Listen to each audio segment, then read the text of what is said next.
ఈరోజు మనం 10th క్లాస్లోని కొన్ని ఫార్ములాస్ అయితే చూద్దాం. పేజ్ నెంబర్ వచ్చేసి 19. సో మన మొదటి ఫార్ములా వచ్చేసి a power x = n. So ఇది మనం a పవర్ x = n మనం ఎలా రాస్తామంటే ఈ బేస్లో ఏదైతే ఉందో మనకి ఇది ఇటువైపుకి వచ్చేస్తుంది. అప్పుడు x log a power n. So log apply చేసినప్పుడు మనం ఈ బేస్ ఏదైతే ఉందో ఇది ఇటువైపుకి వచ్చేస్తుంది. x అనేది అక్కడనే ఉంటుంది కాబట్టి x log n base a. Second వచ్చేసి log base a power xy అనుకోండి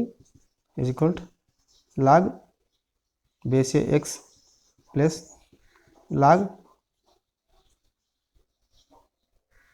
a పవర్ y. సో మనం ఇక్కడ ఇంటూ వచ్చినప్పుడు మనకు x ఇంటూ y ఇలా వచ్చినప్పుడు మనం దీన్ని ప్లస్గా డివైడ్ చేస్తాం. అలాగే ఇదే ప్లేస్లో మనకి బై వస్తే ఇక్కడ మనం మైనస్ తీసుకుంటాం. సో అది చూద్దాం. థర్డ్ లాగ్ ఏ పవర్ x/y లాగ్ ఏ పవర్ x మైనస్ లాగ్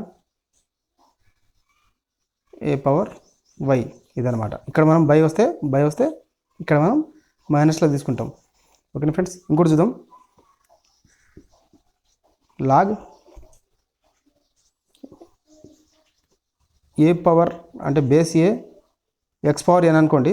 అప్పుడు మనం ఈ n ఏదైతే ఉందో ఈ పవర్లో ఏదైతే ఉందో అది మనకి ముందుకు వచ్చేసింది. n లాగ్ ఏ పవర్ x అవుతుంది. సో ఒక ఎగ్జాంపుల్ అయితే లాగ్ 2 ఇక్కడ ఒక 32 అనుకోండి. ఈ 32 మనం ఎలా రాస్తాం? 2 పవర్ 5గా రాస్తాం. So log 2 power 5. ఓకేనా, ఈ బేస్లో ఏదైతే ఉందో అదే ఇది. దీన్ని మనం 32ని మనం 2 పవర్ 5గా రాస్తాం. సో ఈ 5 అనేది మనకి ముందుకు వచ్చేస్తుంది. దీనిలాగా ఇక్కడ ఉన్నది ఇక్కడ వచ్చింది కదా, అలా 5 లాగ్ 2 పవర్ 2 అంటే మనకి ఇదంతా కూడా దీని వాల్యూ 1 మనకి దీని ఆన్సర్ 5 అవుతుంది. ఈ సూత్రాలను బేస్ చేసుకుని మనం 10th క్లాస్లో సంవర్గమానం లాగారిథానికి రిలేటెడ్గా అన్ని క్వశ్చన్స్ను సాల్వ్ చేస్తాం. ఓకేనా, ఈ వీడియో మీకు నచ్చితే ఖచ్చితంగా లైక్ చేసి సబ్స్క్రైబ్ చేసుకోండి. Okay, thank you.